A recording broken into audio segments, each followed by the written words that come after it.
BYU gets the dub over UCF 41-21. I will just say this much. I do not like seeing how slow they started, but I am a huge fan of what they did once they realized that it was time to stop playing around with their food. What's going on, everybody? My name is Daniel Augustin. This is Multi-AF. Listen, man, BYU, y'all don't need to be doing that now, okay? There's already so many people that are looking at y'all sideways because of how you lost to Texas Tech, how you started slow against Texas Tech, how you had so many mishaps, fumbles, random occurrences against Texas Tech. So it's not good at all in any way, shape, or form to start this game a week before your Texas Tech game looking like that same team, low-key.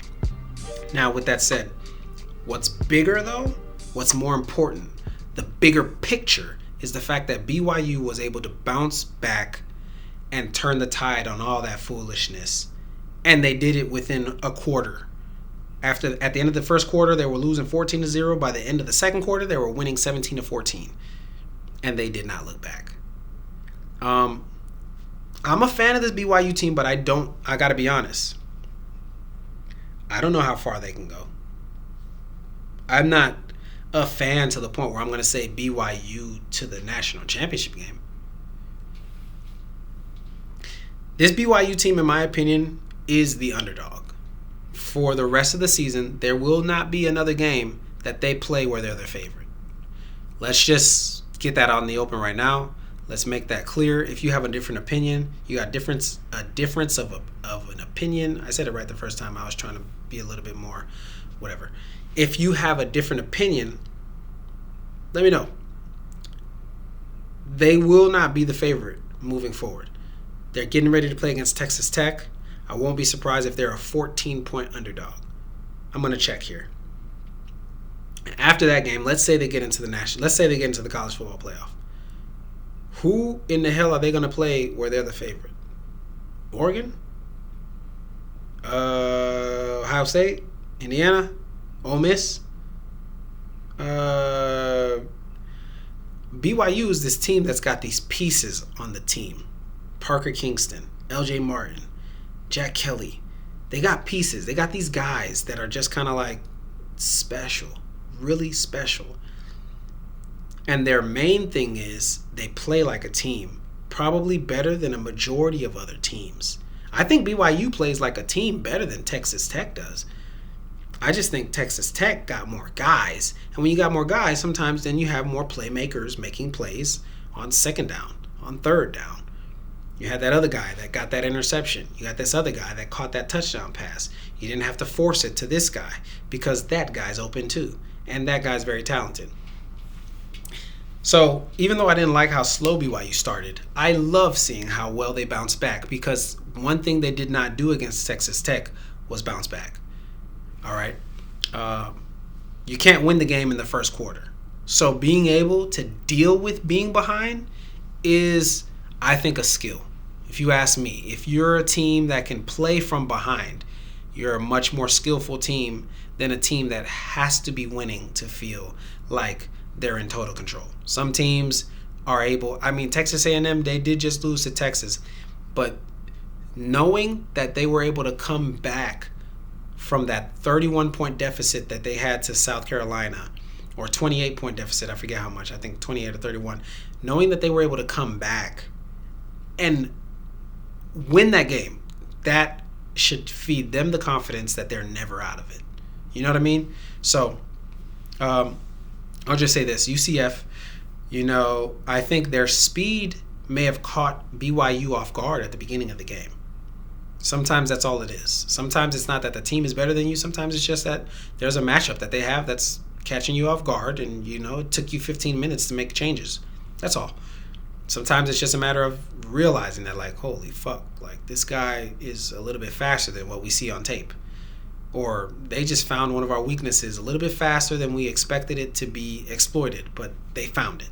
They found that running back on that linebacker and were able to make the most of it. But what I love is the fact that BYU is actually not a slower team. They're a scheming team. BYU, like I said, plays like a team. They make coaching adjustments. They're not like a lot of these other teams that kind of just think that their special 5-star guys are supposed to get them out of a hole. No, they know that it's up to the coaches to put their guys in the right position. And sure enough, as soon as they did that, it's like UCF was the slower team. All of a sudden, UCF was the one chasing Parker Kingston and not being able to chase him down. Very big game for BYU here. Jack Kelly, Parker Kingston, LJ Martin. Those are just a couple of my, game changers that I feel like really put a stamp on this game in a very particular kind of way. Bear Bachmeier, not putting the ball in harm's way, no interceptions, 21 of 25. Just ultra efficient, averaged 11.6 every single throw. So, how do you beat that? LJ Martin, 22 carries, 95 yards, averaging 4.3 on the ground. He's a first down if you give it to him 3 times, back to back to back, 3 tuds. He was impossible to stop on the goal line. But you expected this. I think they exceeded expectations. They beat UCF by 3 scores. That's what you got to do, especially right now with BYU. They scored some style points in this game, not at the beginning, but definitely the last 3 quarters were all style for BYU. And I think this was a very important win. They got a win that they needed. So put a win a check, a green check in the win box, in the win column. They got the win they needed. Now, what are we going to do about Texas Tech? I'll be making my prediction video later on this week, but BYU is going to have to come up with a way to make Baron Morton feel uncomfortable, get pressure on him, because there wasn't enough of that in their previous game. He was able to stand back there, make his throws, get it to his guys. BYU can't allow it. And ultimately, the main thing BYU is going to need to focus on is offense. They're going to need to find a way to put some points on the board.